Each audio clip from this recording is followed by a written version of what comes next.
How is kingship shown in Macbeth? Analysis and key quotations. Shakespeare presents kingship in two different ways. He uses King Duncan and Malcolm to show us what honourable, respected, legitimate kingship looks like.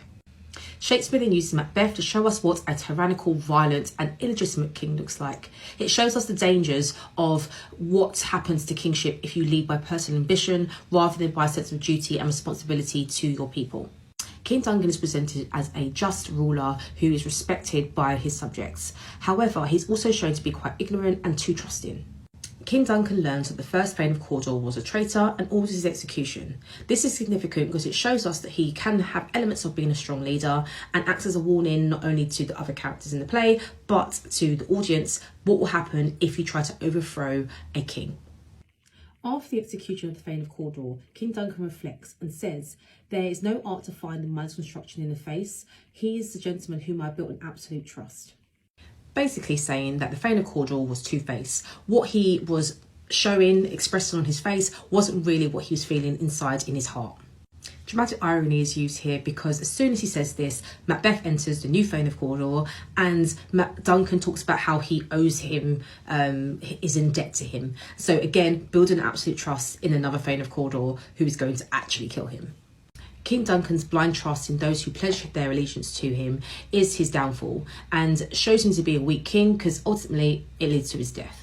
Macbeth is seen as the foil of King Duncan and shows us what happens when you lead with personal ambition rather than the interest of your subjects.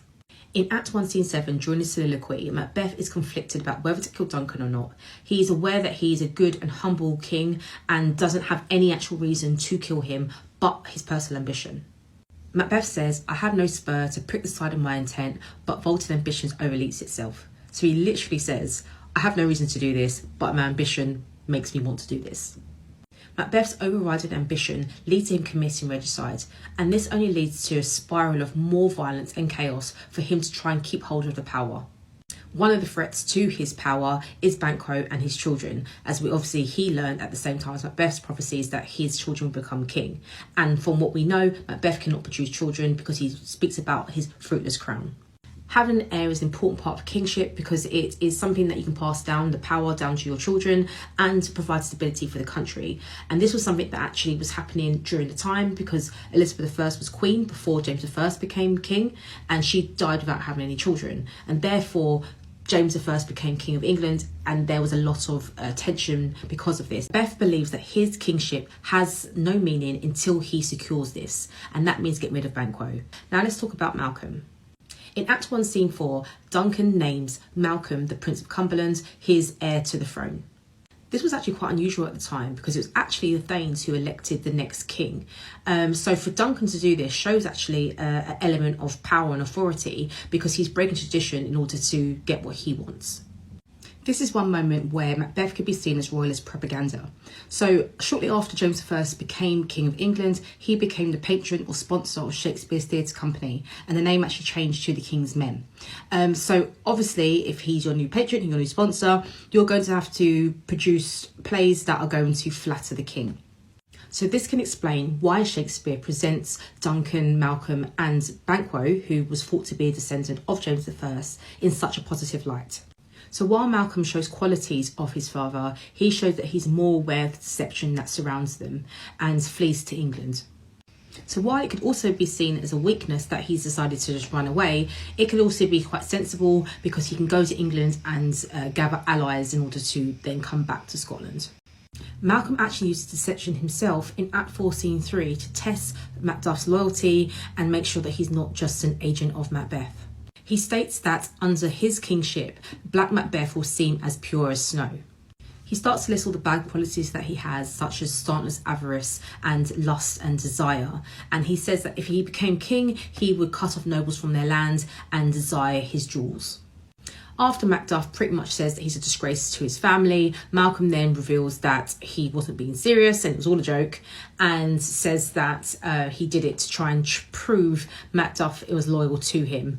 Again, showing us the difference between Duncan and him in the fact that he is so distrusting because of everything that's happened. He needs people to prove themselves to him rather than just listen to their words like his father did.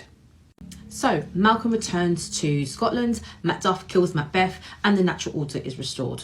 So in his final speech, Malcolm has words or language that he uses mirrors his father's. Duncan says that he has begun to plant his thanes and all those deservers. And here Malcolm says that his royal duties are going to be planted newly with time. So we start to see that he is possibly going to have those good, honourable characteristics like his father.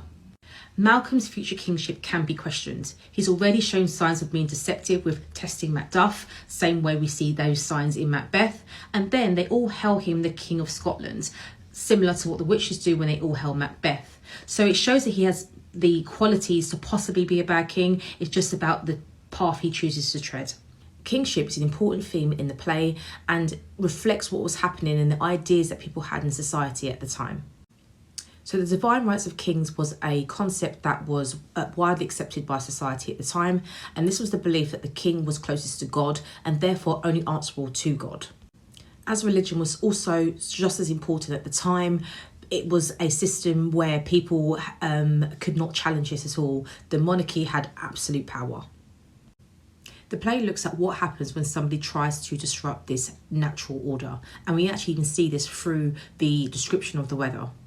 In Act 2, Scene 3, after the death of Duncan and Macduff and Lennox arrive at the castle of Macbeth, he describes how the night was unruly, how chimneys were being blown down, and how the earth was feverish. Here, Shakespeare uses prophetic fallacy to show us that the unsettled incidents that took place in Macbeth's castle is also showing us through the unsettled weather.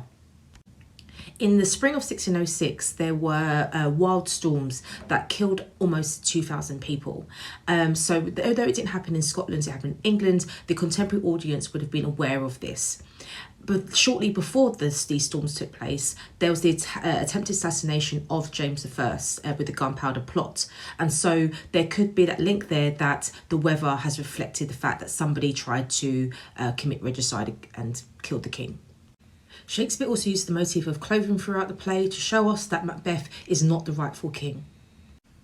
In Act 1, Scene 3, when Macbeth is named the Thane of Cawdor, he says, "Why do you dress me in borrowed robes?" showing us that he doesn't believe that the position is rightfully his and it doesn't belong to him.